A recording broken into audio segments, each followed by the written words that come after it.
Assalamu alaikum wa rahmatullahi wa barakatuh. Hello and welcome everybody.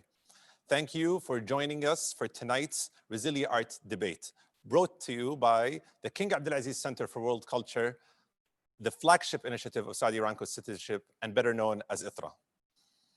This initiative is being held in partnership with UNESCO, creators of the ResiliArt debate movement, as a first in the GCC. My name is Abdullah Rashid, and I'm part of ITHRA's management here in Dhahran. Here at ITHRA, we've been at the frontier of Saudi's cultural and creative movement, but this isn't news to any of you that these are unprecedented times. Challenging times where we've seen tragic loss of life, economic collapse resulting from the pandemic. These have created enormous economic hardships. This is also a particularly difficult and challenging moment for the arts and museums, with museums and galleries closing, exhibitions canceled, and artists isolated. The journey to rebuild, or possibly even reimagine, our cultural sector is one clouded with unclarity and uncertainty. Yet, on the positive side, we've seen enormous and exponential growth in consumption of art and culture as people adapt to a more virtual and digital channel. What is clear is that cultural institutions like ITHRA, artists, governments, and the creative private sector will play a telling role in shaping our future. The title of tonight's debate is From Dystopia to Utopia, Our Changing Cultural Landscape. We are joined by 6 panelists from around the globe to discuss the post-pandemic cultural landscape. We look at this through the lens of the Arab world, but also an outlook on the global impact. Tonight's debate will explore the future we hope to build as nations reopen and as we readapt to what may be the old normal or the new normal. Through arts and culture, we have a unique story to tell and a distinct telling opportunity in this world. I want to thank our partners UNESCO for creating the ResiliArt debate movement and for partnering with ITHRA as we bring you this engaging channel. Helping us navigate tonight, we're really excited to have Laura Egerton moderating the session. Laura is a writer and curator, originally from London, but came in 2006 and helped establish Art Dubai. She has worked with Louvre Abu Dhabi and at Sirkal Avenue, and helped in numerous publications, including The National, Canvas, Selections, and Open Skies, among many others. And before I leave you with Laura and start the debate, I want to turn it to our partners, UNESCO, through a statement represented by Ms. Anna Paolini, the Director of UNESCO's Office for GCC and Yemen. Thank you for joining us tonight. I'm sure you will find tonight's debate intriguing and enriching. It is a great pleasure to be with you to launch this ResiliArt debate, Dystopia to Utopia, our changing cultural landscape, on the ongoing shift in the current cultural, social, and economic landscape from an Arab perspective. UNESCO is very proud to partner with the King Abdulaziz Center for World Culture for this event. And I would like to thank you all the people that contributed to organize this initiative. I also would like to welcome and thank the panelists and everyone remotely joining today's debate. The COVID-19 pandemic has affected the whole world, plunging the global economy into a recession. The current health crisis is likely to cost the economy $1 trillion during the 2020, according to UNCTAD. ILO estimated that in the first quarter of this year, the loss of employment is of 305 million jobs compared to the 22 million of last year. The creative sector is one of the most affected. The pandemic has in fact impacted the entire creative value chain: creation, production, distribution, and access, and considerably weakened the professional, social, and economic status of artists and cultural professionals. To monitor the situation in the culture sector, UNESCO has launched a weekly culture and COVID-19 impact and response tracker, available on our website, to provide an overview on the rapidly evolving situation. A recent report that we just published, Museums Around the World in the Face of COVID-19, shows that museums have been particularly affected by this pandemic, with 90% having closed their doors during the crisis, including all 473 museums located in the Arab region. And more than 10% possibly will never open again. This is a great loss for the culture sector. While we are pleased to see that 11 Arab states have developed a digital presence during this pandemic, however, this doesn't seem enough. But art is resilient. Many artists and cultural practitioners have imagined innovative and creative solutions, often by using digital tools to continue their activities, stream, and to connect with the public. Music, songs, and dance allow individuals to express themselves and maintain social ties despite travel restriction and home confinement. This extraordinary time also demonstrated the central role culture plays in building resilience and social cohesion. To respond to the risk posed by the health crisis to the livelihood of cultural professionals, UNESCO launched the ResiliArt global campaign and social media movement. It aims to strengthen the resilience of artists and cultural professionals in the face of the enormous challenges posed by the current health crisis. It is an online debate with key industry professionals and artists, both established and emerging, that raise awareness on the far-reaching impact of the pandemic, as well as the importance of cultural and creative industries for economic development and social cohesion. In this context, today's debate is extremely relevant. The cultural sector around the world has felt the impact of the pandemic and has had to adjust significantly to this change. How we restart the creative economy? Moving forward from this dystopia movement, what are the roles of cultural institutions, artists, governments, and the private sector in achieving culture sector sustainability? What are their roles in safeguarding our creative society and fostering productivity and growth? I'm therefore very pleased to see that today's debate will try to reply to some of these questions and to reimagine the role that art and cultural institutions can play in the production, consumption, and distribution of culture, and that the arts in the post-pandemic world. I thank you all of you for your participation, and I wish you a fruitful, but especially very creative debate.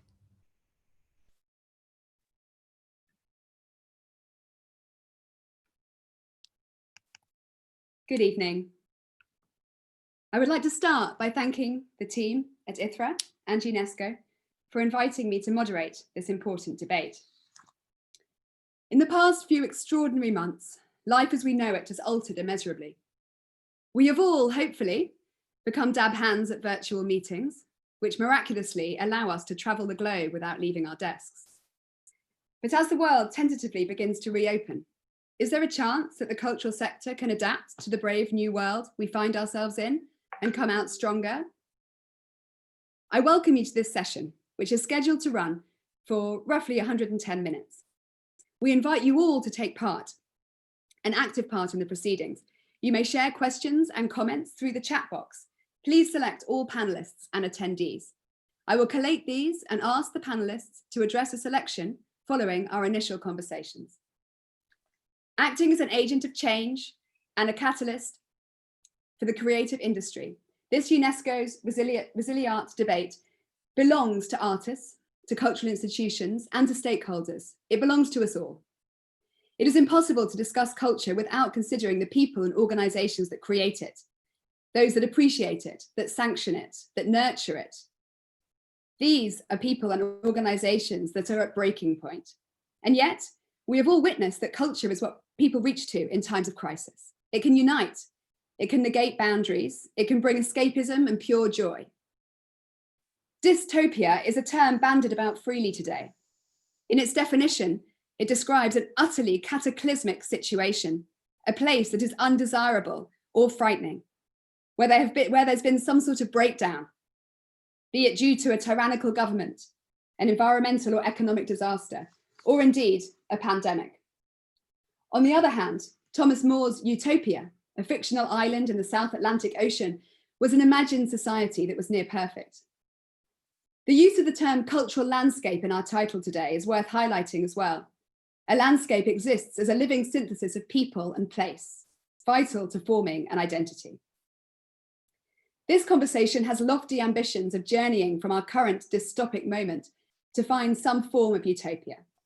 Let's use it as a chance to dream, a chance to instigate change, to examine how the crisis has altered the ways we consume, produce, and distribute culture. We will focus on museums and the visual arts, the direct impact that COVID-19 has had on artists' livelihoods. Artists are witnesses of our time. What types of support do they need? Where can this come from? How can their voices be best heard?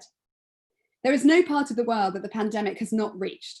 Today, we will focus on the context of the Arab world, a remarkably diverse group of nations who have not been at the forefront of news reporting on the crisis, and yet are as affected as anywhere else, and arguably more so, given the instability of many of their societies, their dependence on the oil industry and tourism. During lockdown, we have witnessed regional organisations instigating remarkable, innovative initiatives. But is there enough consistent support to keep the art world afloat? Hereby, I'm delighted to introduce you to our 5 esteemed panellists. Firstly, Her Excellency, Sheikha Hala Mohammed Al Khalifa, Director General of Culture and Arts at the Bahrain Authority for Culture and Antiquities. She is a practicing artist with local and international exposure and has been an art professor at the University of Bahrain. Among her many accomplishments, she holds degrees in fine arts from the School of the Museum of Fine Arts at Tufts University and the Slade School of Fine Arts in London. Dr. Linda Kamaroff is the Department Head for Art of the Middle East at the Los Angeles County Museum of Art. She has published extensively on Islamic and contemporary Middle Eastern art and is the recipient of 2 Fulbright Fellowships, the Alfred H. Barr Jr. Award and the Muslim Public Affairs Council Media Award. She has served on the faculties of Princeton University, Hamilton College, New York University, and UCLA. Dr. Komarov also curated the exhibition of Islamic art, Beauty and Identity, currently on display at ITHRA. A medical doctor by profession, Ahmed Mater is an artist and producer at the forefront of the Middle East cultural sector and a significant voice documenting contemporary life in Saudi Arabia in a global context. He was the first contemporary Saudi artist to be collected and showcased by major Western museums, such as the Brooklyn Museum and the Smithsonian Institution. In 2017, he was appointed the director of the artist-centered Saudi cultural organization, the Misk Art Institute.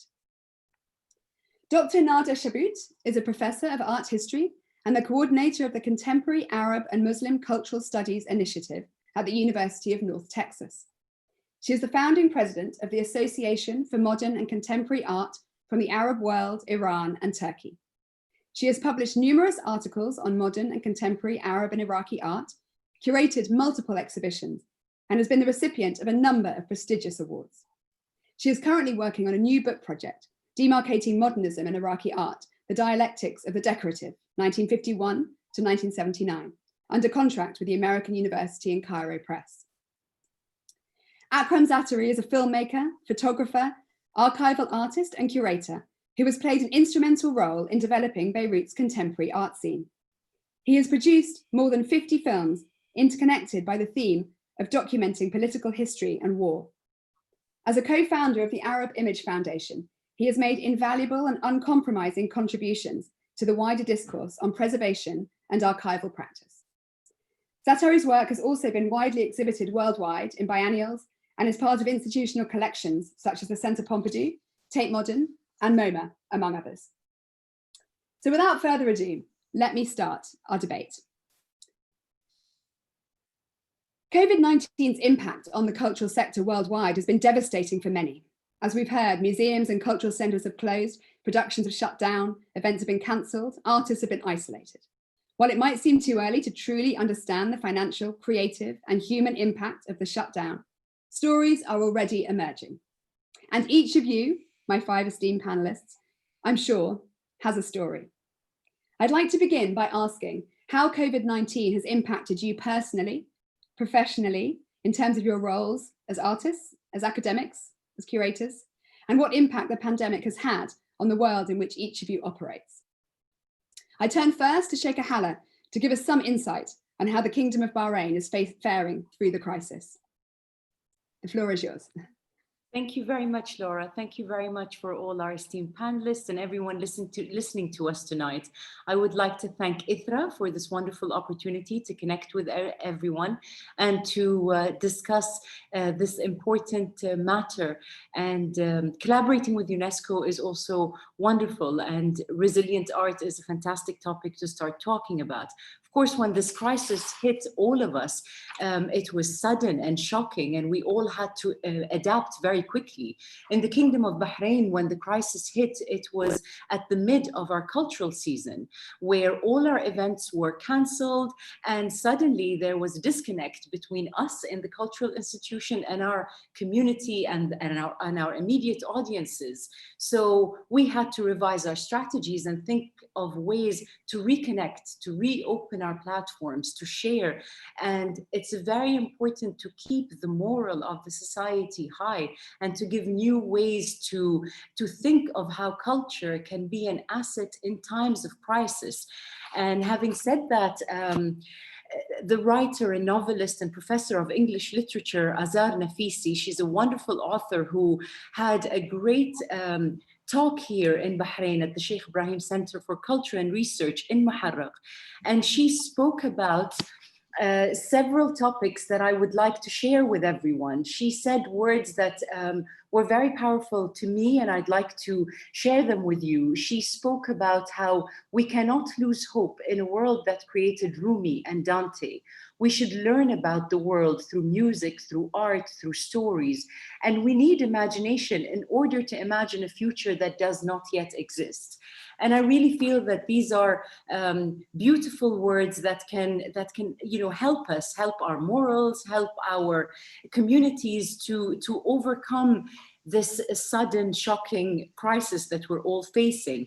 Of course, we have revised our strategies. We came up with new ways to connect with our audiences on this virtual platform that's being, celebrated in this time, really. But I'm a firm believer that culture is really the backbone of every society, and creative minds will have so much to share and a lot to support various peoples in various fields. So I know that we are all facing a lot of struggle and uncertainties, but we really have to hold on to beauty and to culture and to hope and to connect to help us overcome the situation we're at the moment.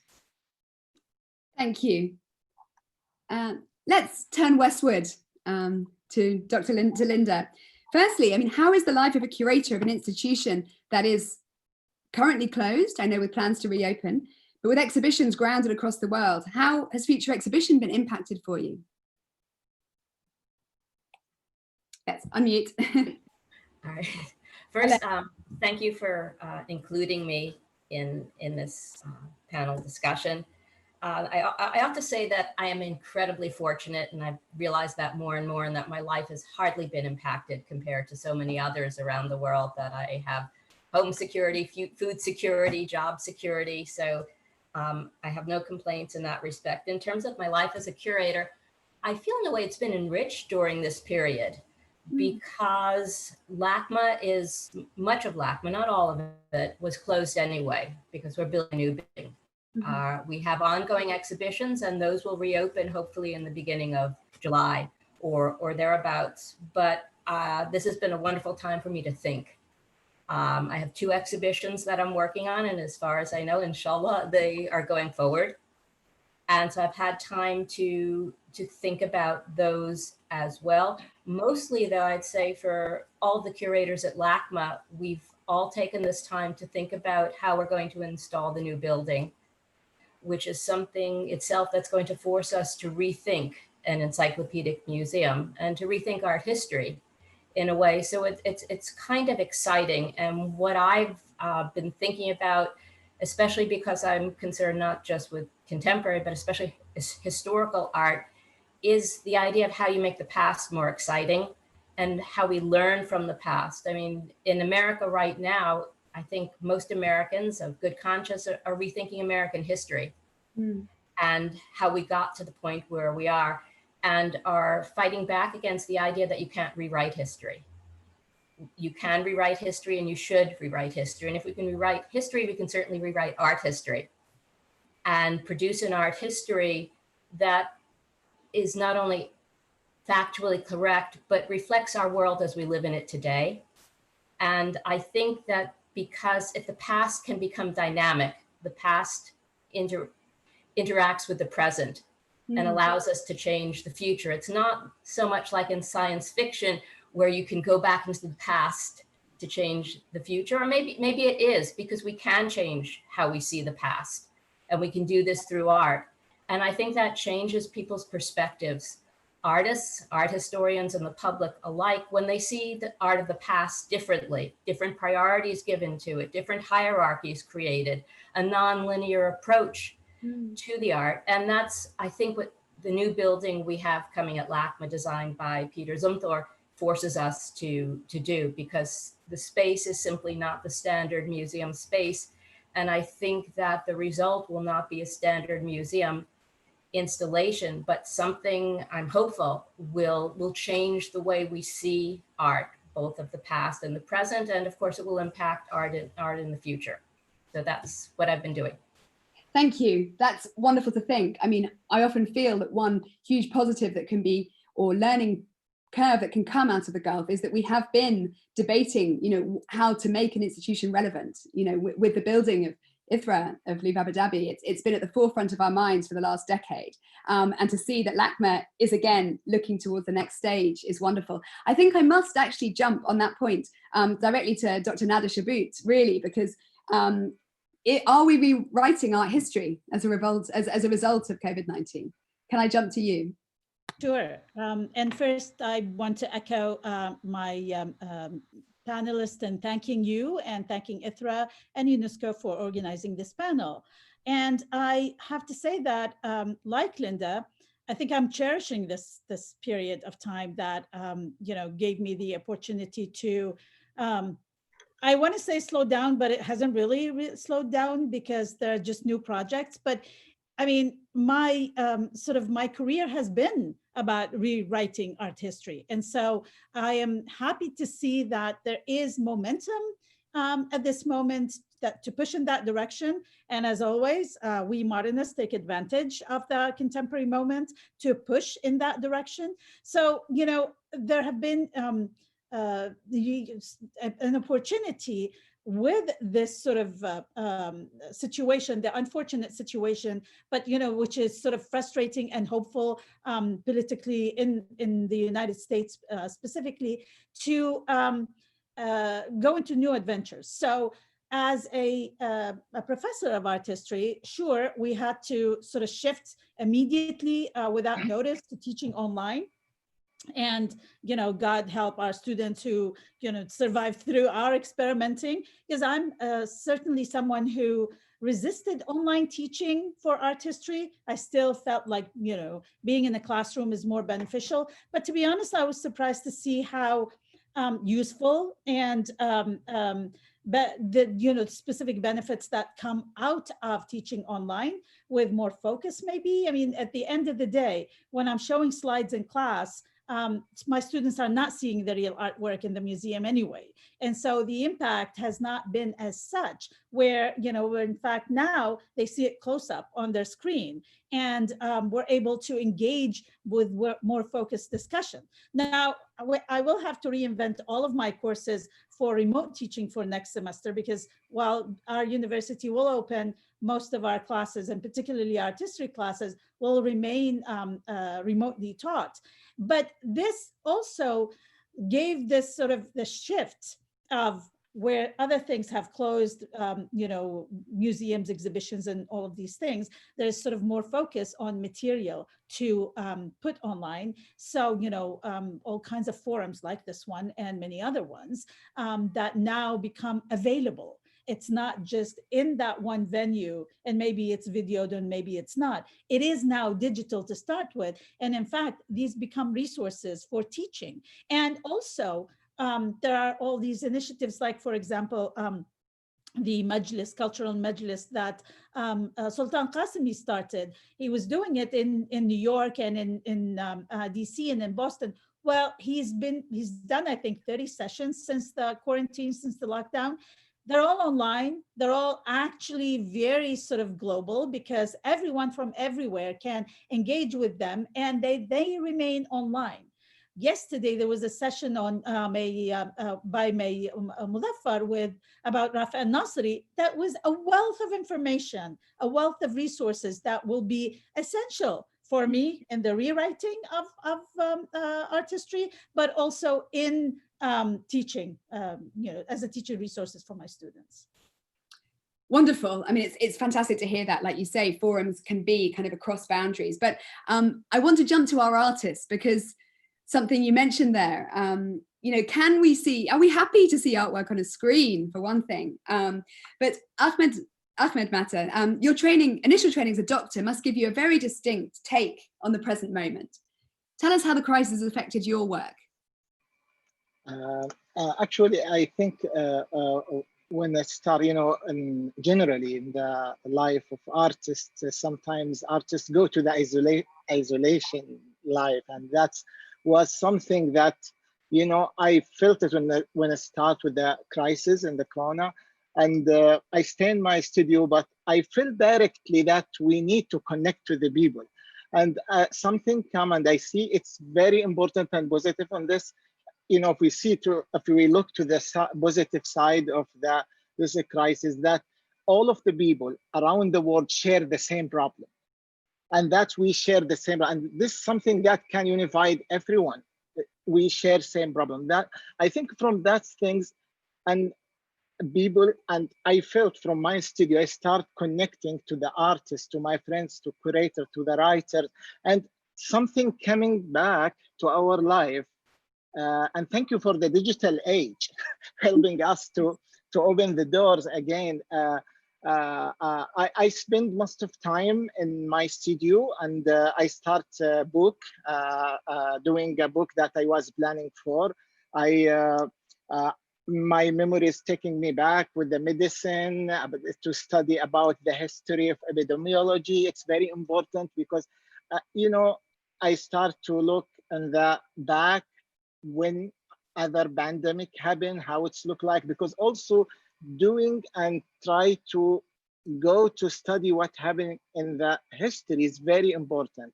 At the same time, art in the digital time has something very important to work with the, image and communication.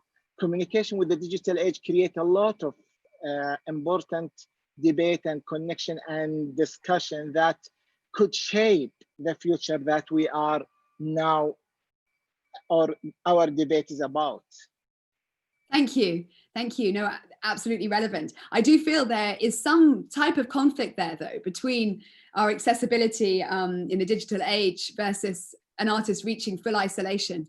In a way, maybe Shakespeare achieved greatness during a plague because he was completely isolated. Maybe there was some form of distraction through the digital. But Akram, let us please also hear from you. Your practice is embedded in your native Lebanon, its troubled past and present tragedy. How has your practice been impacted in recent months? I was lucky because I had finished all the productions that I had at hand. So I had an exhibition in Milano in the mid of April, and we shipped all the exhibition from Sharjah to Milan. And before shipping it to Milan, it was supposed to go to Germany, but then we changed all the papers, everything, and it took some time to do that. And one day after the shipment left from Sharjah by sea to Genoa, the exhibition was postponed. Everything was on hold in Milan. It was one of the first cities to be seriously contaminated. So I said, okay, if it happened one day in advance, we could have stopped the shipment. So anyway, the shipment arrived in Genoa, and now it was delivered to the museum. The museum was closed, of course, but they had one person to at least take the shipment in and lock the exhibition. So yeah, but I mean, artists' work engages with history really seriously, because I think artists produce records. All types of labor produce records, including artist work. Of course, it's a record plus so many other layers, but these records are essential to the understanding of the times, to the understanding of the place for future generations. And I honestly do not see it. I mean, it's something that continues. It's like a sky. I mean, whether there is war, whether there's a volcano, it would still. There would still be a sky, there would still be rain, there would still be clouds, and there will still be artists, even though sometimes at very serious, seriously worrying times, one might doubt that. Mm.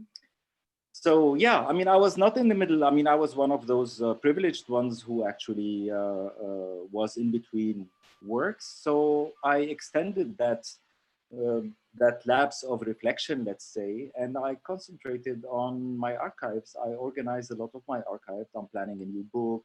I started painting as well. I'm very much known as a video artist or video maker with a focus on photography. I did many paintings, and I really enjoyed slowing down, and I enjoyed the silence around me, because I live near a school, actually. So I really enjoyed the silence.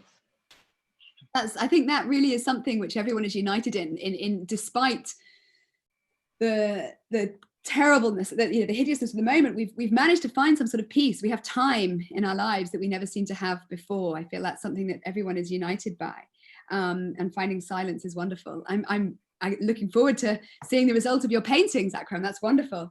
So, and to think about how the world must remain the same whilst we wake in a new reality. So let me move on to my second question. Just before I do so, just to remind the attendees that it would be best for you to ask questions and comments in the Q&A box, if you could, on the Zoom, so we can channel them in the right way. So everything has changed, as we're mentioning, practically, with artworks being stuck, the ways we work, the ways we travel, where we shop, how we connect with friends, families, colleagues, audiences. Performances are moving online. Conversations such as this are being held over Zoom. We've already discussed the benefits and shortfalls of this medium. We're looking at art through a screen rather than in person. From each of your individual vantage points, do you believe that we have entered into a new age in terms of how we experience art and culture? Is this temporary?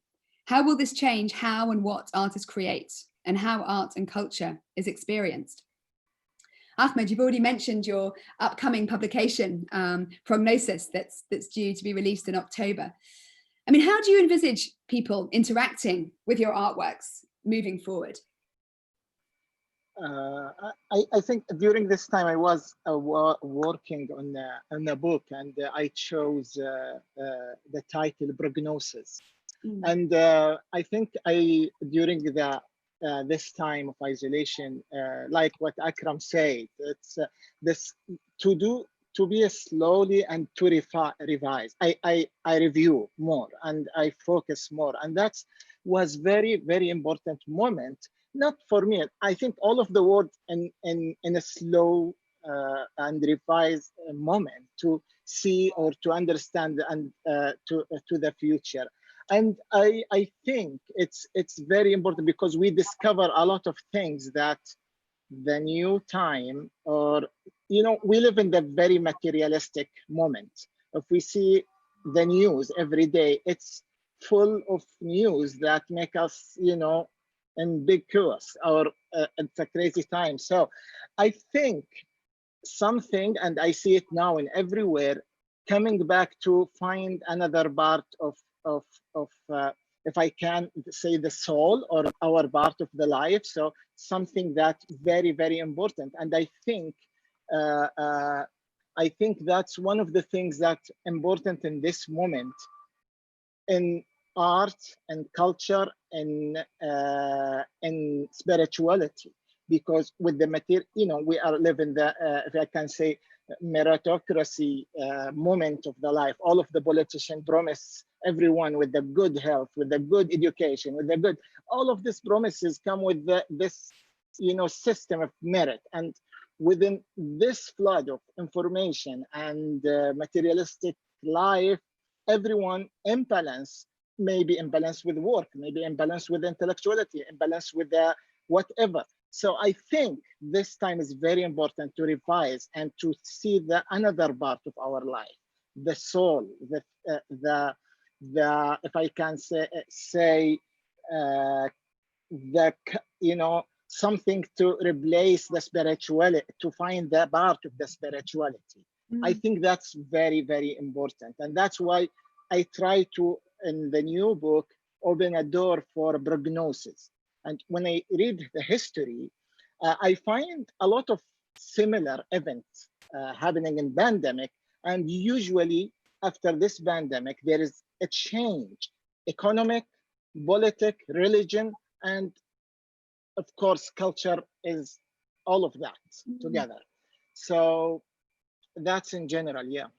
That's so valuable to bring into the discussion. I mean, mental, the damage to mental health that is happening with this pandemic is really going to see something that we're going to see the impact of in coming years. And of course, arts do have a key role in this time of being a safe space to challenge issues, to debate, to set, the therapeutic power of creativity. It's sort of more important than ever.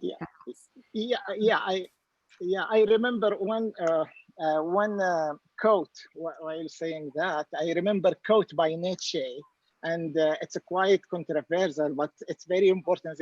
He said, "A culture should replace scripture." Yeah. And that's the promises. But imagine now it's the culture that replaced the materialistic future. And I think this saying, it was a promising say. I think it's something that everyone needs to find. Every system, I'm talking about system as a community, should find this part in their life.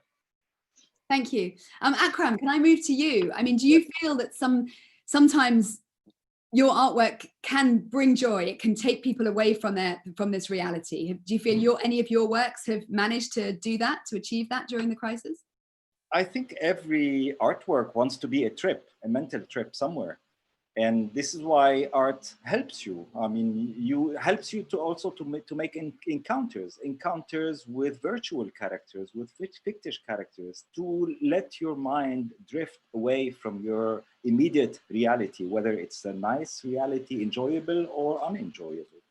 So with that mission, let's say, or with that possibility, at the times of confinement, of course, art is a primary savior, let's say. Whether it is communicated virtually or in other forms, that's another issue, because art truly needs an interface. Even a painting, when you want to go see an original, you need to travel to see it, whether you travel 5 minutes or 5 hours or 5 days. If you want to adjust that experience or change it and make it viewable online, you need to create an interface. I don't mind this or that, as long as I'm able to comment on the interface, because I'm still alive. I mean, if we're showing a painting of a 19th century painter, the option is not there. But if you want to show a film, because I prefer showing a film in a theater, that's where you get the best conditions. But for those who don't want to move, for those who live in a city or in a province where it's unlikely to show the film, either you wait for it to be broadcasted on TV, or you resort to what we call video on demand, like Netflix or else. It goes the same for an exhibition. An exhibition is normally adjusted in space. It's made to sit and settle in space. If you want it to settle a virtual space, you would still need to design it. Yeah, That's I mean, I do think in some ways artists who've already worked in digital media are at some sort of advantage with distributing their work during this time. Yes, artists all, I mean, if you work in film, definitely you have uploaded and downloaded an infinite number of gigabytes. Yeah. But to make something to be perceived online is slightly different. Or it's like to design a website, let's say. To design an interface to show you photographs and films and other materials at the same time is not easy, but it's worth it. It's worth doing for sure. I do believe in that shortcut. I do believe in the in encountering more people, in being exposed to more people from different places. Absolutely, and audiences are growing exponentially online. Sheikh Hala, can I turn to you just to focus on your artistic practice? What has been your creative response as an artist to this time? Well, for me, you know, not being so occupied with events and attending functions and you know, this also for anyone working in any cultural institution, it can be a little bit draining when we're, you know, running from one event to another and suddenly it's very, very quiet. So for my growth as an artist, I think I was very fortunate because I was able to find some time to reflect on my work. I mean, you know, so that's one of the positive outcomes of what we're going through. But I'm still a firm believer that many of the artists that I have spoken with or people I interact with also found this time very rewarding because they're not in a rush producing work or, you know, meeting deadlines or being in a rush to do something. It's a much more focused time to think of new messaging, of new ideas to tackle, of things that are very current, not only for people in the art world, but for communities in general. And I also came across a very interesting platform on Instagram. It's called the COVID Art Museum. I don't know if you've seen it or not, but it was a very interesting platform because so many artists from all around the world were able to share their work and to discuss. And for me to you know, accidentally, you know, see that site, I think it also it makes you connect to so many people in different parts of the world and also explore their visual, you know, their visual works online and to see what they're going through in one Instagram page. You know, I also rated or selected the museum. To be honest, I don't know the details, but I was, you know, I started following them and I really enjoyed what they are sharing. And, you know, it's very diverse. Artists from all around the world are sending their works to be seen on that. And it's interesting because it's the COVID Art Museum. So, you know, this virtual museum appeared in this times of crisis. But I'm a firm believer in how cities shape and form and become creative. And there's this wonderful author, he's a speaker and he's an advisor on cultural strategies for many cities. His name is Charles Landry. And he wrote a book, I don't know if you came across his work, but he wrote a very interesting book to talk about culture and to talk about how cities can evolve. And I do believe that in this crisis, we will come out of it in a positive way. And the main asset, as Charles and many other people believe, the main asset of any, you know, progress are the people. You know, it's the scholars, it's the artists, it's the creatives of any society that can really raise awareness and make a change. Of course, there are so many other people in our communities that are, you know, like, for instance, the medical teams. I mean, I see the wonderful teams here in Bahrain that are working so hard to create stability and to test and to make sure, you know, people, the well-being of the community is properly looked after. So this is something to really salute and to you know, and to recommend how wonderful their work has been going on. But I'm a firm believer that through art and through culture and through beauty, we can also achieve so much. Thank you, thank you.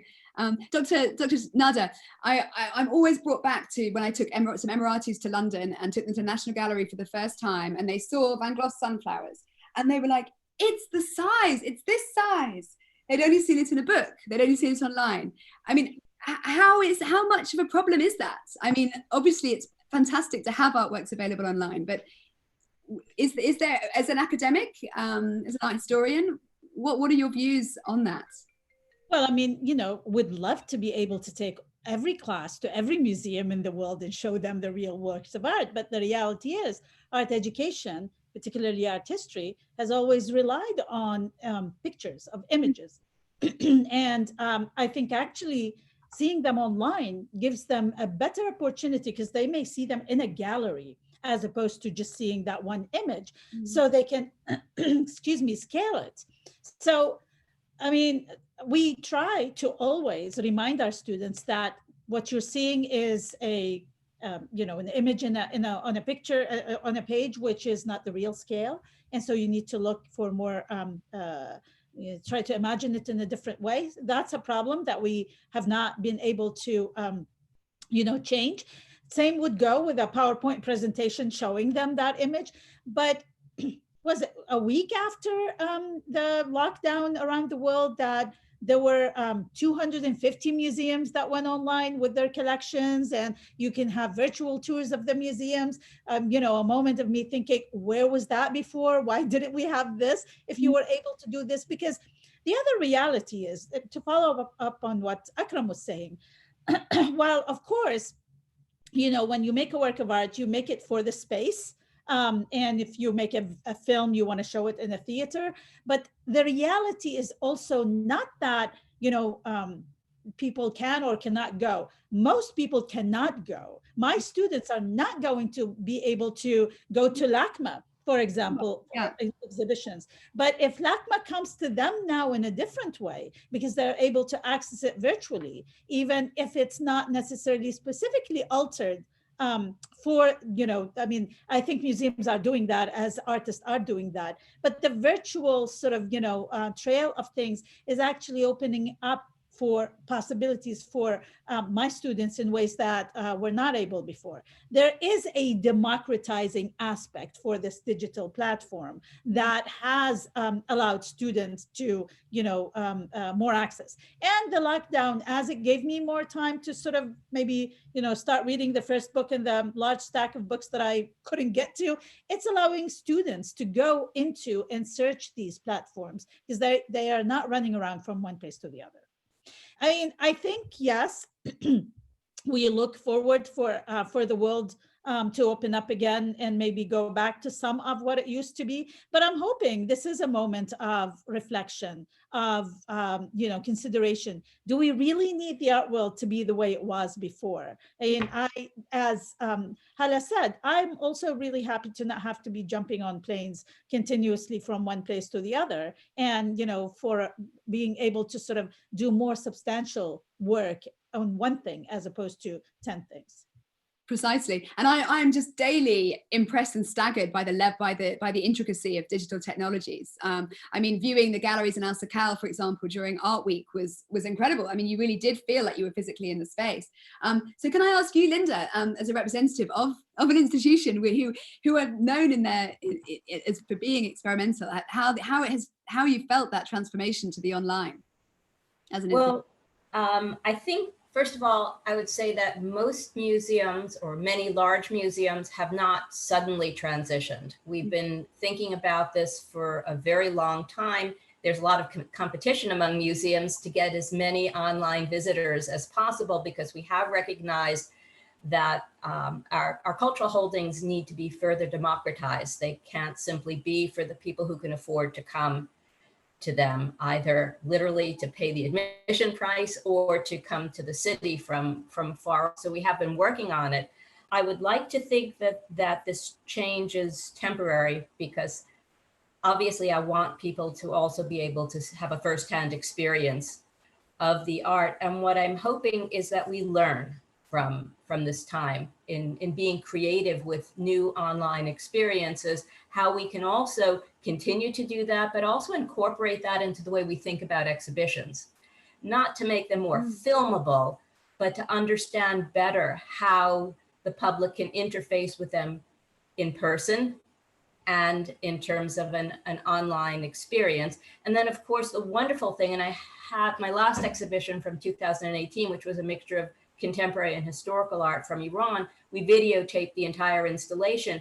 And if we continue to do things like that, it's wonderful for archival purposes, because traditionally all you have left of an exhibition is the catalog and maybe some still photographs or a little bit of video of the installation.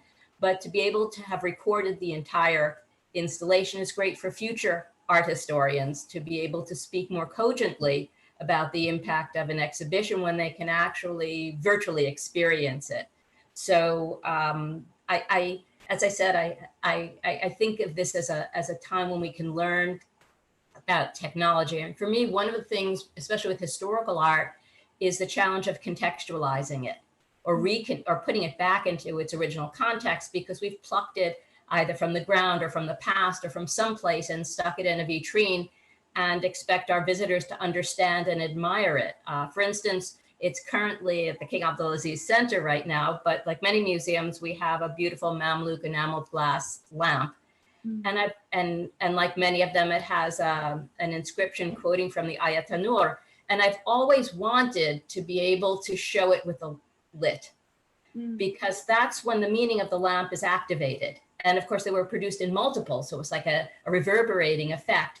And now is the time to think about doing it as something online, where you can obviously not light the lamp itself, but recreate it digitally, and then perhaps introduce something similar into the installation itself. And using sound also. I've always wanted, historical Islamic art is speaking constantly in a variety of language because it's inscribed. And I've always wanted to recreate that cacophony of sound, whether it's poetry or something a little bit less interesting. And you can do that online, but you can also perhaps do it in the installation itself. So as I said, I think this can give us the opportunity to reimagine the physical installation as we think about how we could make it easier to put it into an online format. Thank you. Real food for thought. That's incredible that we're really thinking of this 360 experience of appreciating art. It's wonderful to see. Let me move on to our third question. The past decade has been incredibly exciting for art across the Arab world. Huge amounts has been invested by governments across the region to develop and nurture a thriving art and culture industry. Often this investment has been on the back of large-scale events and exhibitions. What impact do you believe the pandemic and the world into which we emerge, where people will travel less, will have on the growth and viability of the sector? Will we see these large events return anytime soon? Or will we see a different type of art and cultural scene that is smaller, more local perhaps, artistic clusters, cooperatives, more inward focused, more digitally inspired? What do you feel is in store for this region? And let me start with you, Dr. Chabut. You've been an active figure in many of these events. It's where we've met in the past. You've been involved in significant moments such as the Venice Biennale, where the Arab world has been notably present in recent editions. We could also maybe touch a little on the commercial world here too. Can I ask how you see the landscape of our art world shifting? Well, I can tell you how I hope I can see that the terrain shifting. I don't think travel will go away. Maybe it's at halt for a while because until we figure out things, but the travel industry is too powerful for it to go away. So we know we will be on planes again. So, that when we will be going to some events, but I think this is a moment for us to reflect on what does really globalization or the relationship between the global and the local really mean? And do we necessarily need to think of the global as just sort of, bringing everything together in one space, which is then moved into other spaces? Do we necessarily, as someone, as an art historian who tries to figure out what am I getting specifically out of each biennale that I'm going to, or each art fair that I'm going to, do we really need to have all of those? Do we need to configure the local in a different way, maybe focus on the local in a way that benefits the local more than the fact of sort of plugging in something that perceived as global, but then the local does not necessarily interact with it. maybe this gives us a chance to see variety of art, as opposed to, you know, most artists feeling the pressure to work in a certain direction so they can be part of this global dialogue. I mean, this is the moment that we are able to sort of think more about how or what is globalization? What does globalization mean? I mean, it's a term that has occupied us for very long, and there are so many definitions, good and bad, for it. Every semester, I spend a good amount of time with my students contemplating that. But how do we now think about the local in a different way in connection to the global? I mean, we all understood that we can't rely on masks coming from China for the pandemic because of various, you know, reasons, and we all had to figure out how to make local masks. And so, I mean, this is an example of how, while we will remain connected, because we are connected here now, you know, whenever there's an advertising of any event, it's giving, you know, LA time, New York time, London time. So clearly we are more connected globally on one level. Our attendees are from all over the world, but at the same time, we're having to look to the local and figure out, what does this moment, for example, in the history of what's happening in terms of racial tensions and connections in the US mean to us here in Texas, for me specifically, for my students, for the understanding of what public monuments means, understanding of what exhibitions do need. So, I mean, it is in various ways a moment of reflection. How will we move forward from here remains to be seen, but I'm hopeful that, you know, we can learn from it, as all my panelist colleagues have said. Thank you very much. Linda, how will you continue, for example, your acquisitions if you're not physically seeing works of art? I mean, how can you replace this face-to-face contact with artists with artworks? I can shop online. I'm an expert at it. So Okay. Amazon makes deliveries almost every day to my house. No, I would like, I like going to art fairs. It's not simply about seeing the art. It's the artists are there a lot of the times, even if they're not showing. So it's a matter of being able to meet them and to interface with them, to see things that I wasn't, you know, I almost always end up buying something when I go to Art Dubai, whether it's at the fair or with a dealer. And every time I go, I say, I'm not going to buy anything because we have no acquisition funds. And yet I do. But the fact that it was postponed this year has not stopped me from buying. So I would like there to be travel, and I think there will be travel. I know that the minute that it's okay for Americans to travel to Saudi Arabia, I will be on that plane, because the Beauty and Identity exhibition you mentioned technically closed in March.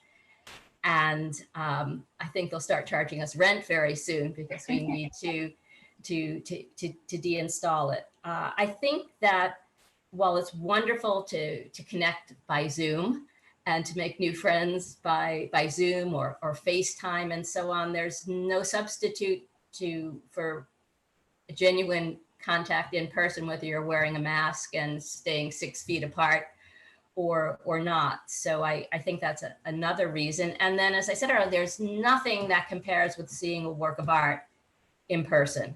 I suppose that when you see and this happens quite a lot in LA, if you see an actor or an actress who you know from film and television in person, they look very different also. And I think it's the same with a work of art. You have to really see it in person, especially if it's something that's three-dimensional.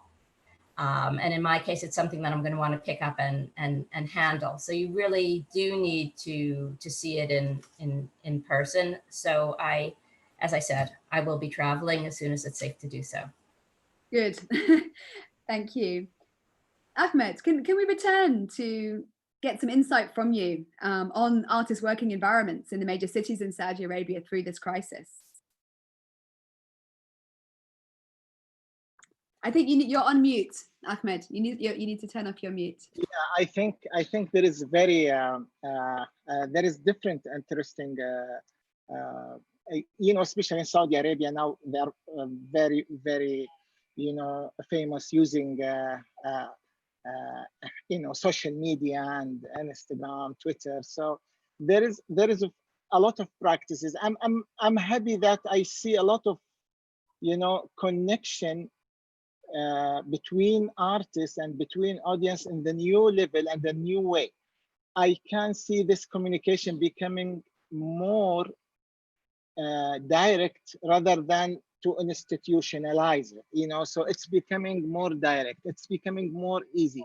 I feel when we're fighting for a grassroots you know, every time movement to flourish and to be part of this shaping scene, yes, we appreciate all of the support and things, but things need to be coming, you know, normal and within its, you know, full time and way. So I think within this time was very good communication. I can see it because I'm in contact with my friends, the art scene in all of the city. You know, Saudi Arabia is a big geographical country, so it was very very active scene during this time. People come back to art, to their life, to their homes more and more. That's good to hear. Sheikha Yeah. Hala, is the same situation true in Bahrain? Would you feel? And I wanted to ask you a little bit about the youth. You know, such a high amount of our population in the Arab world is youth. I mean, how is education forming through the crisis? You know, as I'm hearing everyone discussing this topic, there's one thing that I'd like to share, especially with these online platforms. I mean, at the Bahrain Authority for Culture and Antiquities, we created a very strong program to connect with the public.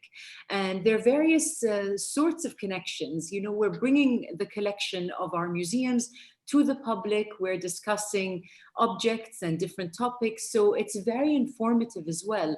But on the other hand, we're also creating competitions and ways for the audience to share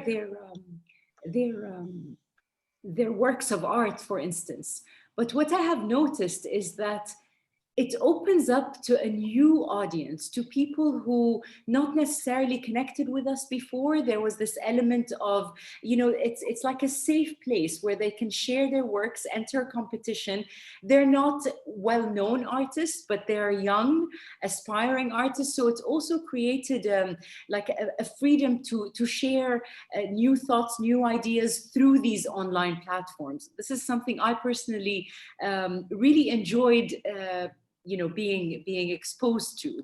And I think it's good to have a platform where you're not intimidated to share, you're not intimidated to share your views or your works or your design or, you know, your creative thoughts. So this is nice. And as well, as Ahmed said, I'm very, very hopeful that people will bounce back to their norms and we will regain our strength as cultural institutions. I mean, there is nothing that can substitute the actual contact of humans together. You know, the sounds, the smells, the, you know, the atmosphere, the conversations you have with people.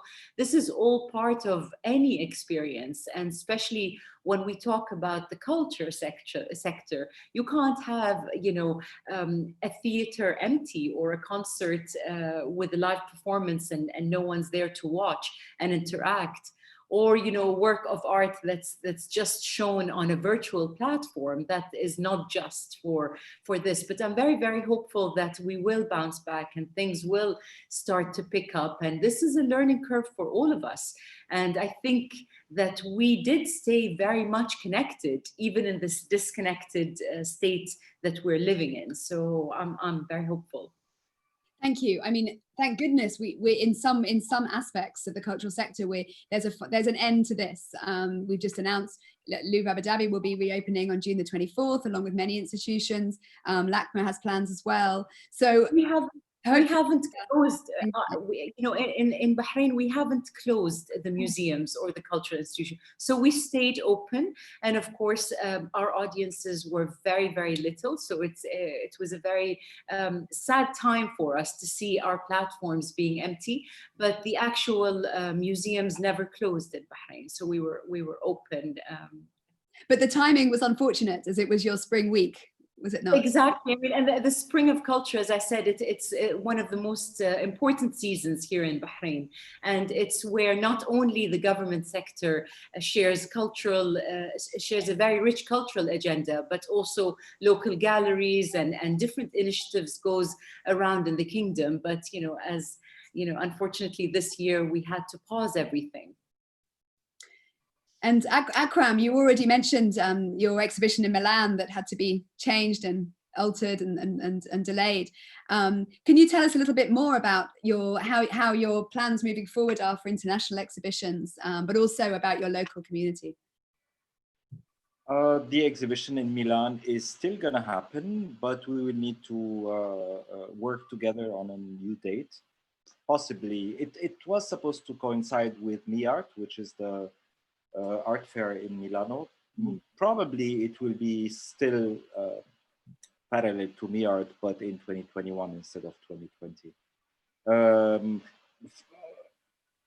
From my side, I would like to travel less. So I mean, being on a round table, as we see, we can do it online. We don't need to pay airfare, pollute the world. And I would travel only when I'm having a solo exhibition or when I'm like a film festival, for example. If I have a film in a film festival, maybe I would travel. But yeah, I prefer to focus in the same place.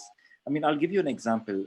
From the beginning of March until today, I'm in the same place. I'm able to see for the same, I mean, since long time ago, I did not see how winter ends and Seasons are changing. Yeah, how winter ends and spring starts. Slowing down also with less air traffic. I can see around me in Beirut a lot of birds, a lot of the air is clean. So have we done wrong to Earth? Not only as artists, as humans. And this is a question that is essential. I think it comes to you in situations like this, when you are alone with yourself.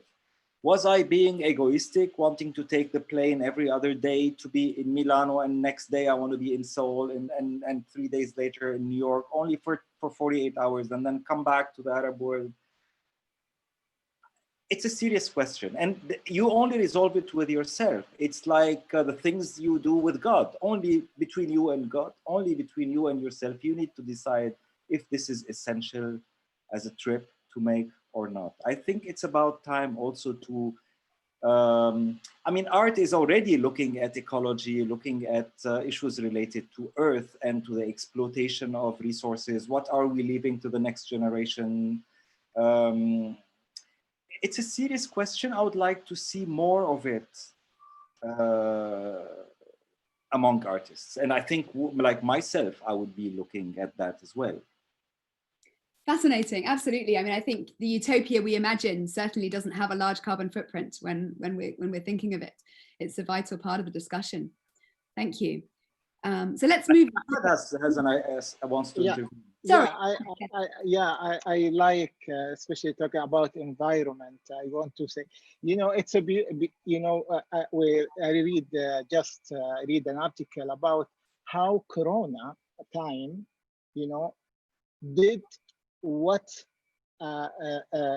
as a positive for the environment more than whatever happened ever in our life. Politics, scientist or politician or but it's good, but it's sad that we make it. We help the environment because we forced by crisis. Otherwise, all of our effort as a politician or activist or whatever doesn't work. So when a crisis come and shut down everything, then we give from the other side to that. So it's a big question, like what Akram said, for ourselves. Yeah. And Nada. Yeah, if I may add, of course, as all of us also agree that there is a specific experience when you are in that city and you are, in that specific culture, which we will, we do miss. I do miss, I miss Dubai in March because that's the time I go to Dubai. But maybe we need, like Akram and Ahmed are saying, a balance. Maybe we don't need to be hopping planes every so often. And maybe we don't need that many temptations from the art world. So maybe we don't need all these specific, biennales. Maybe we need consolidation. Maybe we need to think globally, means that perhaps when there is a Art Basel happening in Miami or happening in Basel, maybe they need to be more locally oriented. Well, there is one specific forum that is more globally connected. I mean, I think we just need to reconfigure the way we think about these things and what they really mean to us in terms of that. Because like Akram says, we're doing this, we're here, we are, and it's working really well. Yes, we're not having, dates from Saudi Arabia, to eat, or the coffee, but, maybe they will digitally will come with this formula. Technology can help. I hope someone's listening who is in charge of this. But thank you so much, because I absolutely agree. I mean, in some ways, it's been a moment for us to rethink, to really justify this travel, why we act in the way that we do, and why the world functions in the way it does. Maybe in certain aspects of the cultural world, it is to our advantage to press the reset button. If I could just say something, I think what we're hearing is everyone saying we can be less selfish. And probably to me, I had the same experience as Akram, but in Los Angeles, which is famous for its pollution. A few weeks into the shutdown, I realized that the air was clean and it looked so different. And that sort of made me start thinking about being hopeful that we're not approaching a dystopia, but we could make a utopia. And it comes from all of us agreeing, not necessarily the politicians and the people who want us to travel, want us to drive everywhere and so on, but the rest of us agreeing that we can do less of it and still lead rich, wonderful, and full lives, and to look into our own lives, as Akram is saying, and say, well, I don't need this. I don't need this. I'm going to keep this. And if everybody did that, there'd be cleaner air, and there'd be a future, not just our future, but for further generations. So that's just my 2 cents. Sorry. No, it's wonderful. I mean, I think we need to all think about a balance about, what we need to go back to, what we need to rebuild, what needs to recover, what the essential components are, and what we can move towards, what are the essential ingredients of the utopia. And for my fourth question, I'd like to ask each of you to kind of reimagine what the art and culture community could or should be doing to not only recover or rebuild, but to shape a new and better reality and role for arts and culture as a force for good in the world. We've already reached into that really with looking at the environmental. But Akram, specifically in the context of the art and culture sector in Lebanon, how can we start to make it more resilient, more stable, more sustainable? More solidarity between artists of different generations, whether you like their art or not. I think this is really essential, because we've been working and becoming currents, like political currents within art contexts. And I think it's about time that we act together, support each other, whether you like the work or not, because the quality has nothing to do with the practice, with the fact that you are practicing and producing a record for the future. Today, you may not like it, but in the future, others might see in it something exceptional that you are not capable of seeing today. And it's only within this mindset that you start producing a shield altogether. Maybe you are weak alone, but altogether, it will change significantly the landscape, the market, the institution, if artists start working without competition, without rivalry, just be a soul, just treat each other as souls working together in the same context, sharing the. I think we've seen that across even the commercial art world. You know, galleries in London have created WhatsApp groups. Kondo have brought together galleries who normally are in competition. I hope it continues, honestly. I hope it continues like this. You know, you even have, you know, Sotheby's putting together a sale together with the Al-Sakal galleries. There's all these connections across the different platforms, which is fascinating. But Sheikha Hala, what should the role of governments and cultural ministries be in getting the cultural industry back on its feet?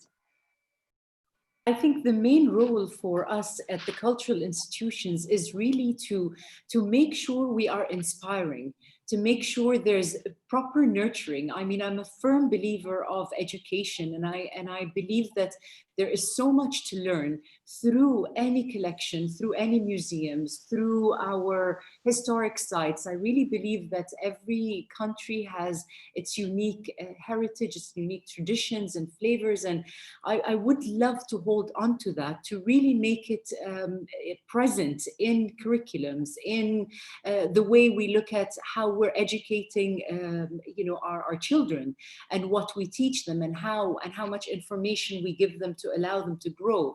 So I really believe that the cultural institution plays a huge role in connecting, in making sure, you know, the youth are nurtured and inspired and educated well. We need to raise awareness on so many of the important issues.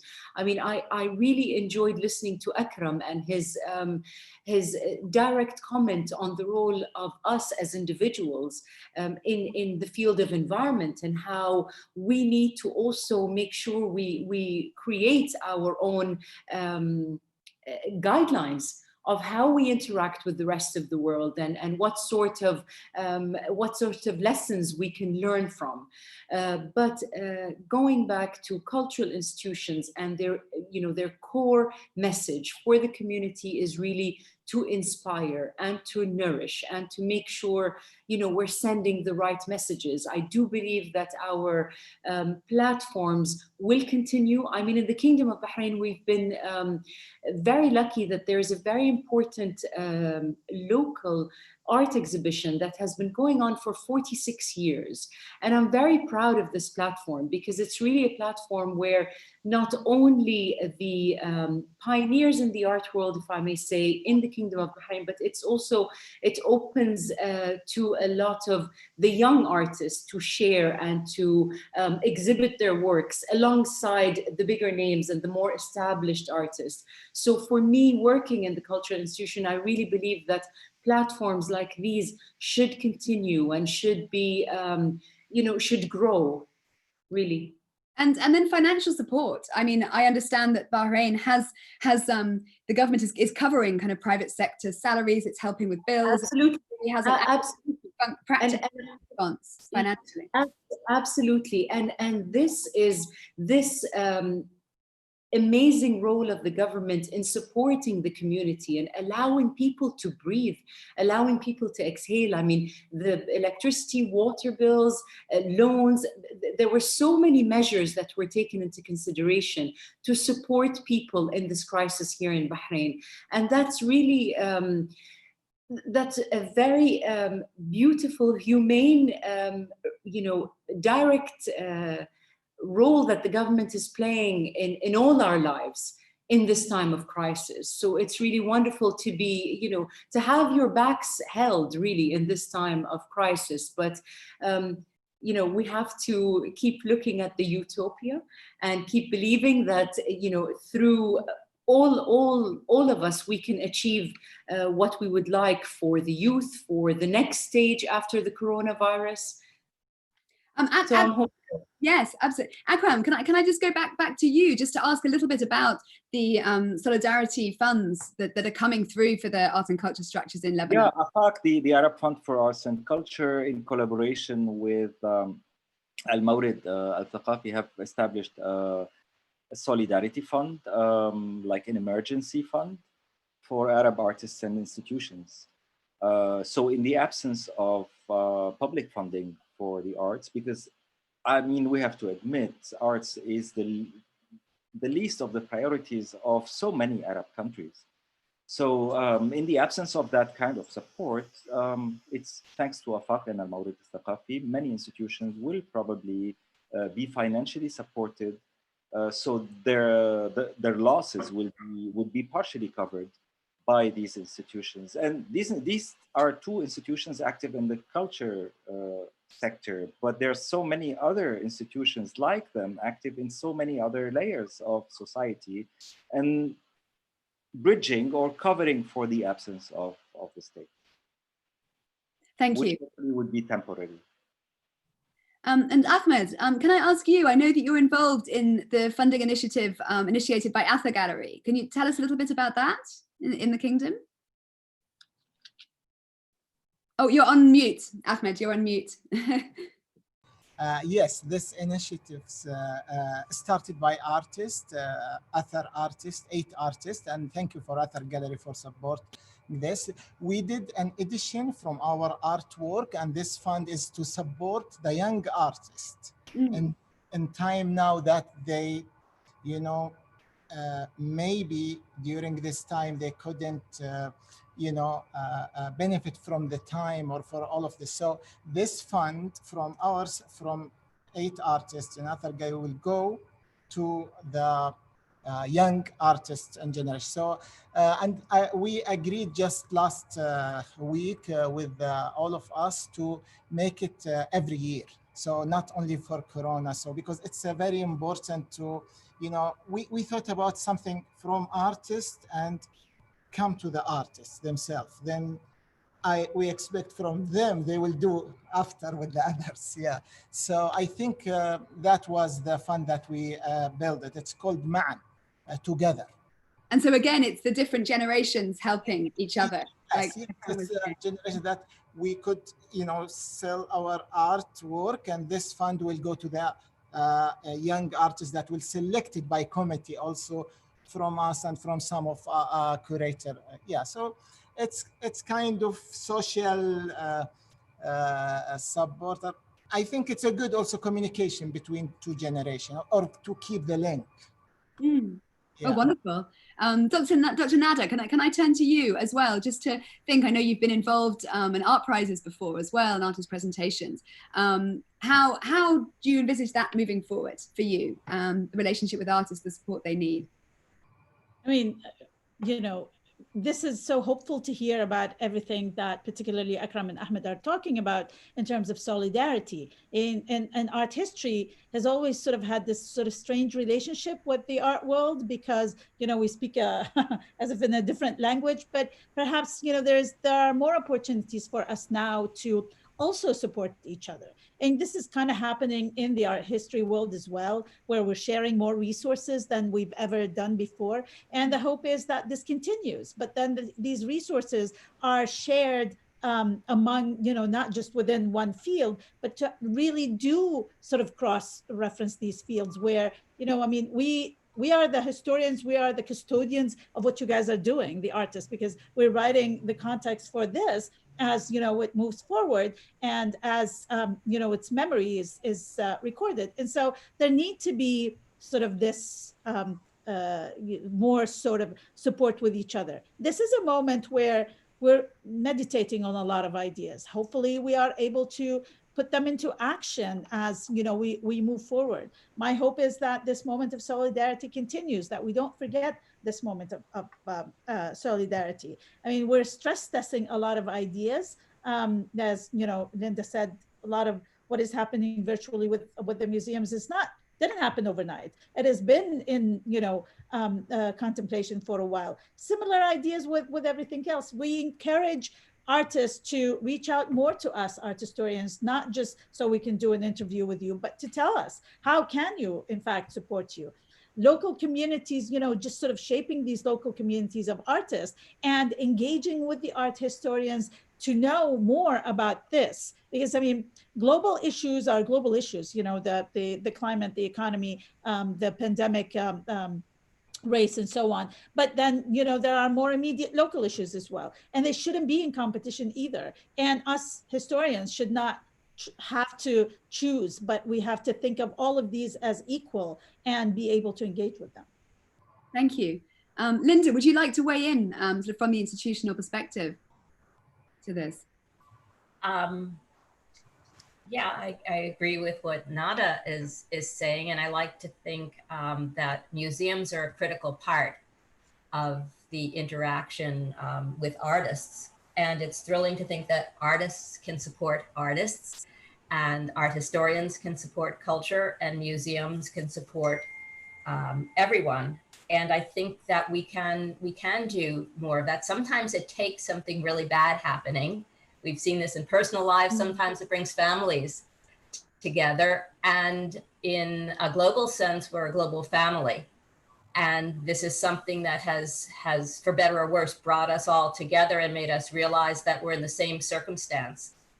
And I probably am an optimist by nature, and I have no inside information that makes me be an optimist. But I think this is an important moment, just as it's an important moment in America in changing our thinking about not only healthcare, but race at the same time, and how the two actually affect one another. I think in thinking about a world without culture, we've come to realize we don't want that either.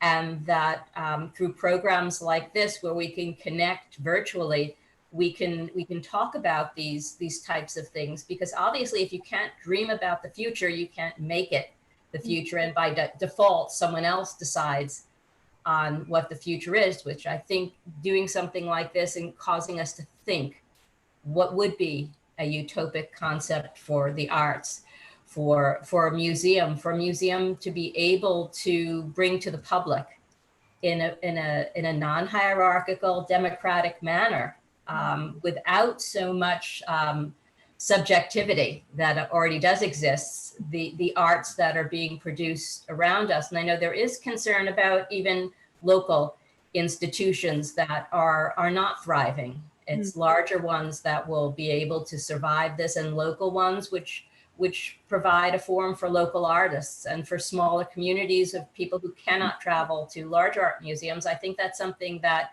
institutions like mine will think about in the future, because we don't want to lose that, whether it's a small museum in Saudi or a small museum in America. Those institutions are critical for communities. And the same thing with artists who are working in isolation, perhaps, who can't afford to travel to a city or a university where there's a large art school, or travel to an art fair.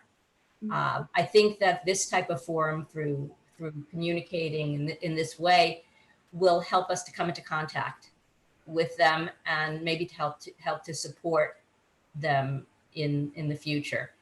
And then just in terms of what I think the future of how the museums are being impacted by this, we're already moving at my museum to touchless experiences for visitors, which of course is always the case when it comes to the art. It's supposed to be a touchless experience. But I think what could be part of the new normal is smaller numbers of people having access to the art. Maybe we would extend our hours.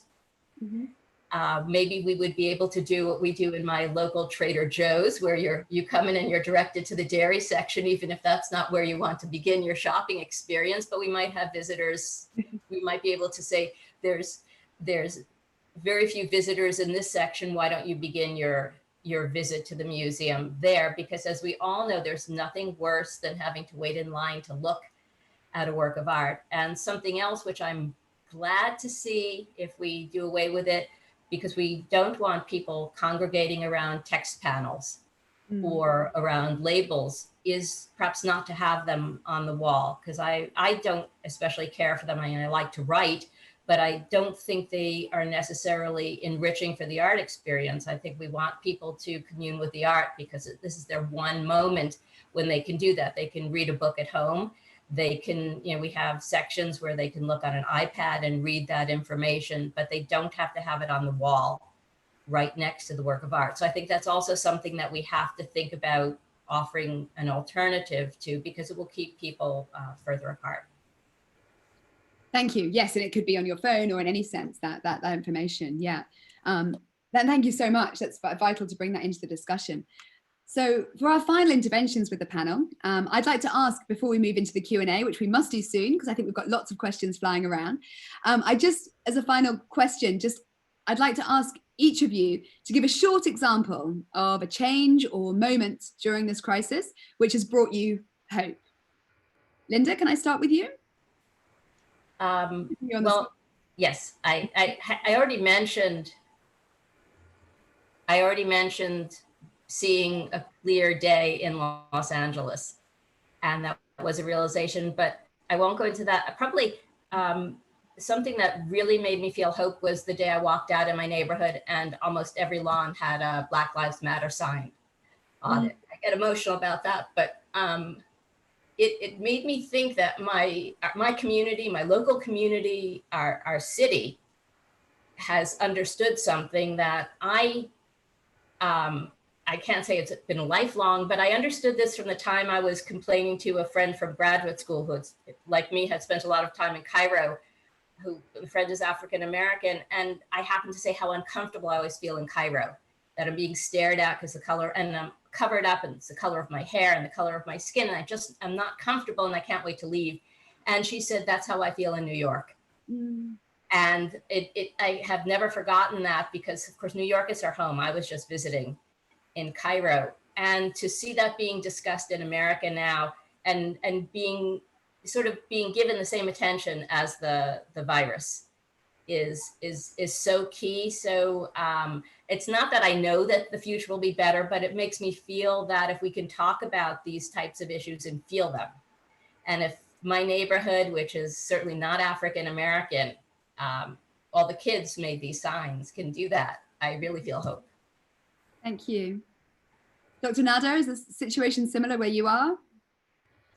Yes, very much so. And I have to say that, yes, that this is, and I too am an optimist. Maybe it's something to do with art history, Linda, because we look at back, we look at history, but so I never lost hope, and I'm hopeful that, moving forward, things will only get better, at least, even though I have to say I'm an optimist, but I don't have that much faith in humanity. Yeah, a whole different story. But anyway, so yes, solidarity. Solidarity, not only, Black Lives Matter here in the US, but something, as someone who teaches Orientalism and the reception of the other, which is, continuously problematic. And as someone who does look different in America, despite the fact, I'm often still asked, where are you from, originally at least, and it's always a fun game because I was born in Glasgow. So, it's create this notion of identity. It is a moment of solidarity, and this is extremely hopeful.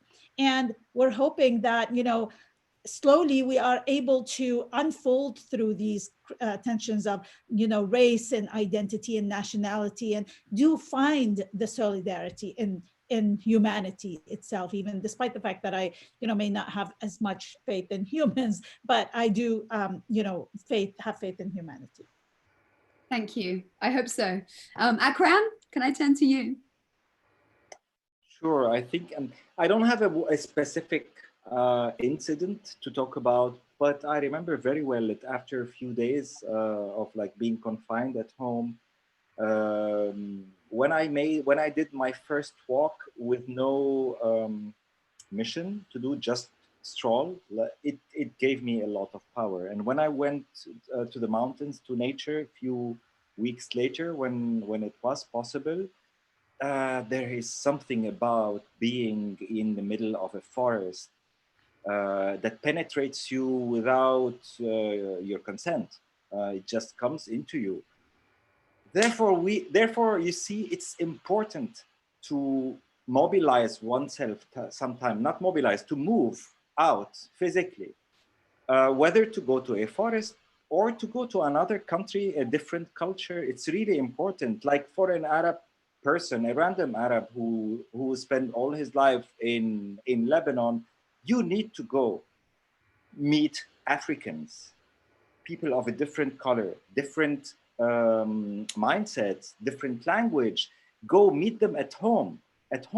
It's equally important for a Texas-raised man or woman to come to a Muslim country. Being there at home is totally different. So the idea of leaving your comfort zone and going to another area, another country with different laws also. There's so many things that are illegal in the Arab world, but are legal in different places, in different countries. It's important to make that shift and to decide yourself how to orient your north, let's say, how to orient your north, your south, etc. So travel is essential, but it cannot be it cannot happen daily. You need to make a balance, as Nada said, as I think everyone is agreeing. And I'm just stressing on the idea of meeting others, meeting different people, avoiding to fall into Orientalist traditions or extremist traditions. I think meeting people at home is an essential step to knowing who they are. I couldn't agree more. I actually just took an 8-month time out with my family traveling the world, which finished at the beginning of the crisis. And I couldn't agree more. Traveling and experiencing culture is essential, and we will be able to go back to doing it soon, inshallah. Ahmed, can I turn to you? I noticed something. I think it's really important lately, and I think it's the governments and the political system for the first time in our modern life looking to the health and humanity not as an emergency. No, they look at it as a need, as a something, as a morality, as a part of our life, as a holistic approach. Because we see how we are very, very, if I can say, very greedy, going through this tough business system, then we understand that we forget a lot of things in the big way about the health. Then I find a lot of institutions, especially governmental, political system, asking for art and culture again. And and ResiliArt is a beautiful program now. They're saying art and Resili. That's yesterday I was talking about art as a therapy for the first time in the platform. So it's something very, very important that we look at ourselves again. And we are now putting this in front of our goals. We spoke about everything as a sustainability, but we say it, but we didn't know what is it in reality. Now, I think it's a very important time that we will put it in front of us. Health is not a fancy thing. Health is everything. It's a holistic approach. It's a part of our, mental life, happiness, sharing. It's beyond that. So we didn't live because the economical system. No, that's not the goals. There is many goals beyond that. So I think now there is a big voice for another part. So which I really feel it's a very positive time, and I really happy to see everyone talking about art and health in all of the homes and all of the countries. It's full of life again. Thank you. Sheikh Hala, some final words from you before some questions. I think you're muted. Yeah. I mean, yeah, I'm thinking of sad moments really, while facing this crisis. And I think as a mother, for me, it was very sad to see my children doing their online classes at home, because day in and day out, it's quite sad to see them stuck at the house. And yes, they are offered an online class and they can log on, but it's a totally different experience than going to school. And I mean, I missed seeing them get up in the morning and be active and have a normal routine. So that was really sad. And one of the other sad moments for me on a personal note is really, I went to the office every day. even in this crisis. I wasn't in quarantine and I was in the office, and we had to reduce the scale of people who would attend. A lot of people worked at home, but it was really sad to walk into empty corridors. And you know, my office has 2 doors, and immediately I had to open both doors just to kind of, you know, get a glimpse of someone passing, you know, from the corridor. And I think we're really, the strength of what we do and how we interact is when we interact with people. Roads were empty. And for me, it's very comforting to once again feel that life is coming back slowly, gradually.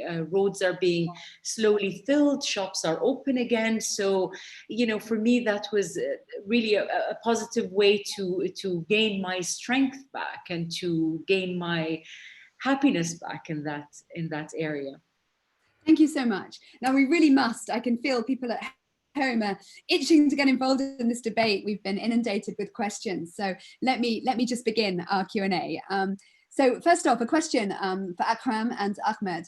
Ahmed mentioned that artists' work is opening up to more spirituality and the importance of culture. Is this a national culture, a world culture? Akram said that art needs an interface. Are we drifting away from national art during this time? And is art widening beyond borders due to this?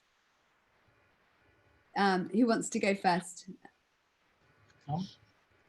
Ahmed? Okay.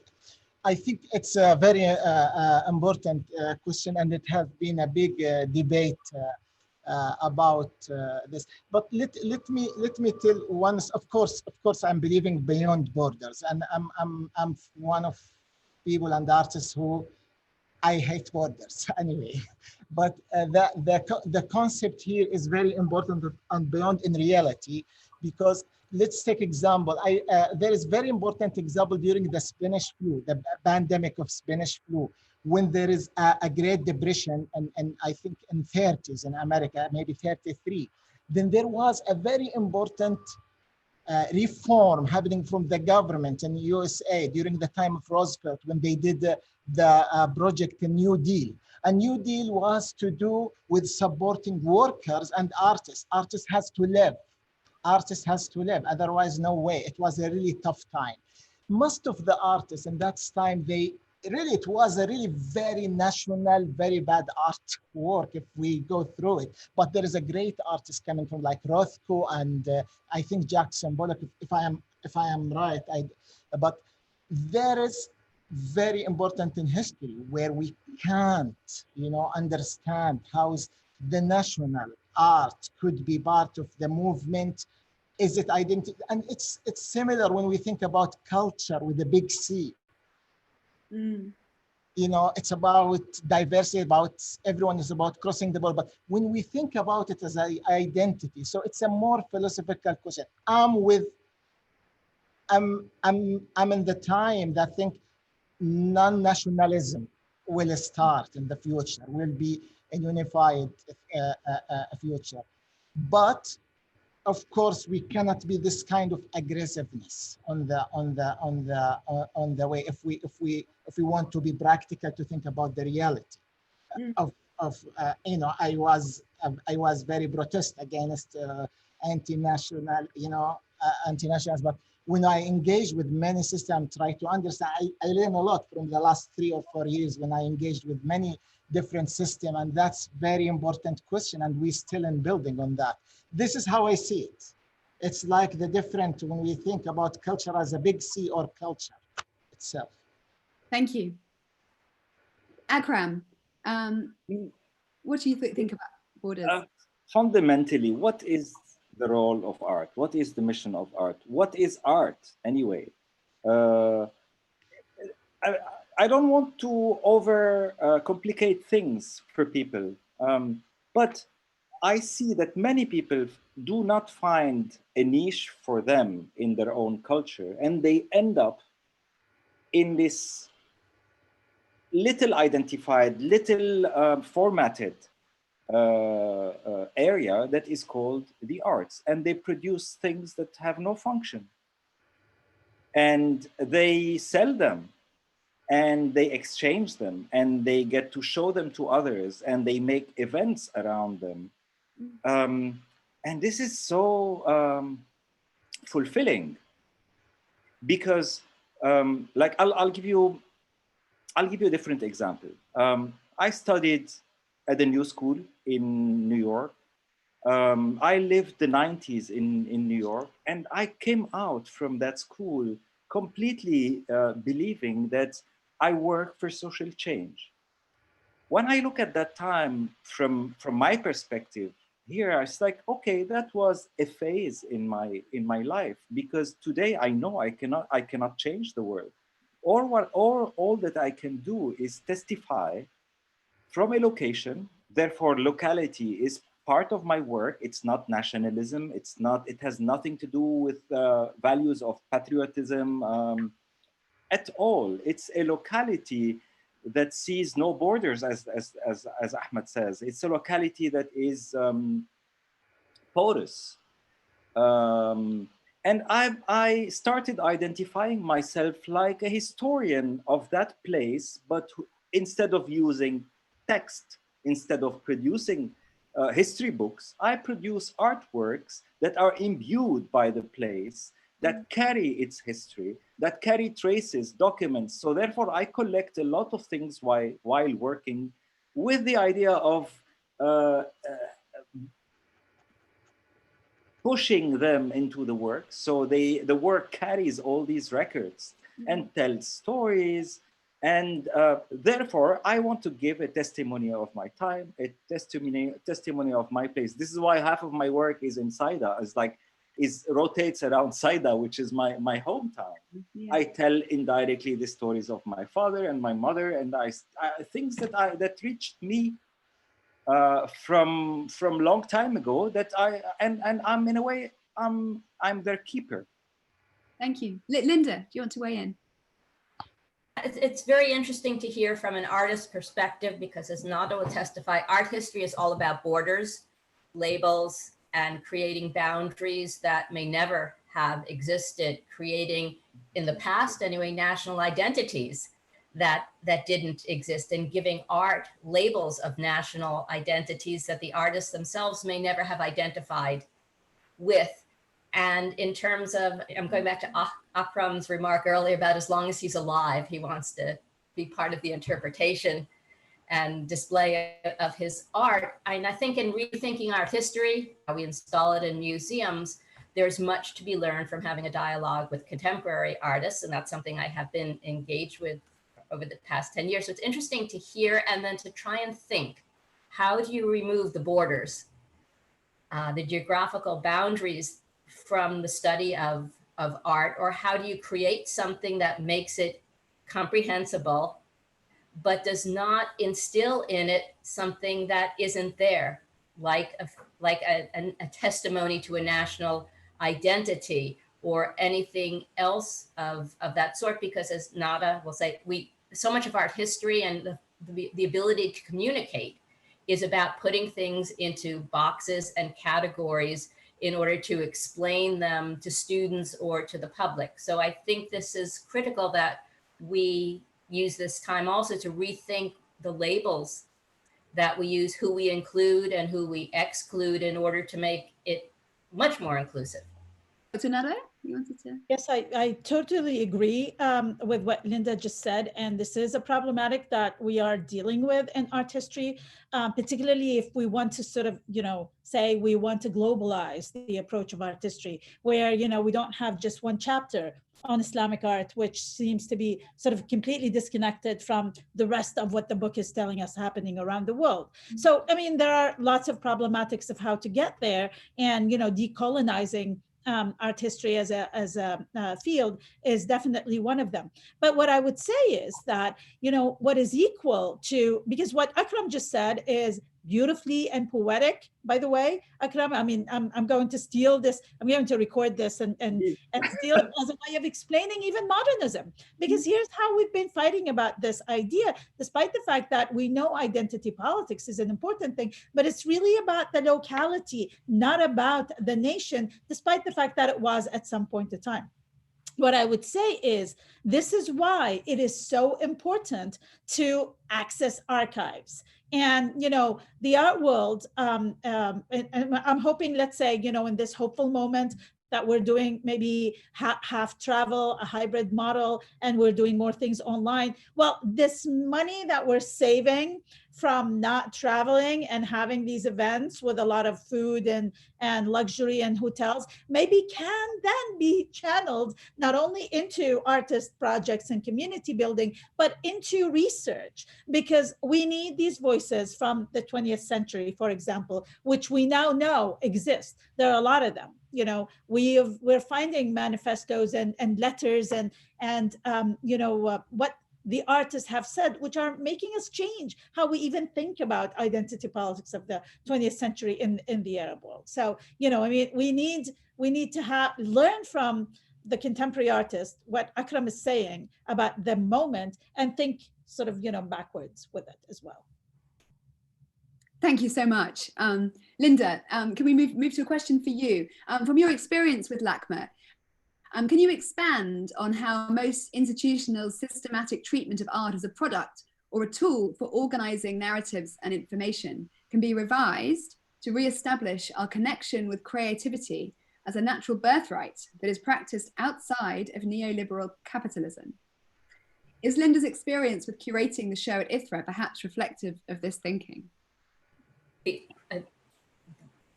Which thinking? I guess we're talking about the reconnecting with creativity. Well, I'd like to think that, although creativity, you're right, the questioner is right, we sometimes get that part of the narrative sometimes gets lost in the curatorial narrative that's imposed on top of it, and the story that the curator is trying to tell about the history of the work of art, its relationship to other works of art, and so on. So I don't know if the show at ITHRA does that. I can say what I wanted to do with it was to address a local audience of visitors, because I knew that many of the visitors there had no experience with museums prior and no experience with this art. I believe the person asking the question is very much from Dhahran, so they would have seen it. Okay, well, I meant that the installation to inspire younger people to do what I do and to interpret, come into my field and to teach me, to have brought their own perspective to it as citizens of Saudi Arabia, as Muslims, as Arabs, and so on, and to bring that perspective to the study of Islamic art, which is mostly studied from the perspective of the West. Even people from outside the West come to study in the West, and they're imbued with that way of thinking. And I'm not saying that there isn't more than one way of thinking, but we have to hear. We have to hear from both sides in order to move forward. So that was my hope with the exhibition. I think it's organized in a way that shows its creativity and also its historical context. To me, I just think everything looked absolutely beautiful. And if that's what the ultimate expression of creativity is, then perhaps it does that. But as I said, I really wanted to inspire the local audience in the exhibition and challenge them to do what I do. I think the same questioner, who is an independent artist and curator, they've said perhaps the answer is in changing primary education to involve more art and culture related subjects, which I know is a very important one, particularly in the Gulf. So let's move on just to a third question. Do you think that in a way the pandemic allowed artists to change the way they get inspiration? Instead of tracking global trends, it now comes from within, which in turn gives their art personal character and identity, rather than focusing on how to be globally appreciated. And in terms of cultural institutions, and due to the travel ban, do you think that those institutes are better serving the local consumer? Maybe Ahmed, it would be nice to hear from you. Where your inspiration is coming from, if it's changed, or if you see it in the younger generation in Saudi as well. Yeah, I think this question is, it's normal that we the context will shape our our practices and the result of art. I think the context and the time, everything represents the moment that artists will practice and will do and will interfere with. I agree. Sometimes there is, rather than to be appreciated globally or things, I agree, it's something on our life and the art, all of us, we're looking for appreciation or to be globally, but sometimes it's good to think inside and to go through the context and be more, with yourself. Also that maybe not only us, maybe all of this, the system of art, like because during the last year, the art system creates something difficult, between the audience and between the art and artists.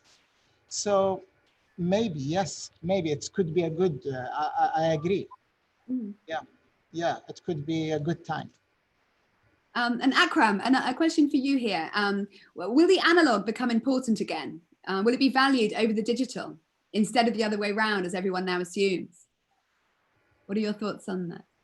You're on mute.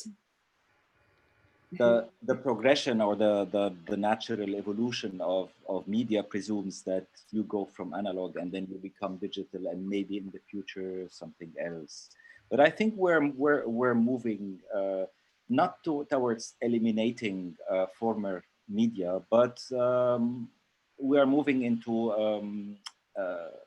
an era where different media cohabit same space. I mean, we've seen that Super 8 films are not extinct. There are, when the traditional manufacturers stopped making them, other manufacturers mushroomed.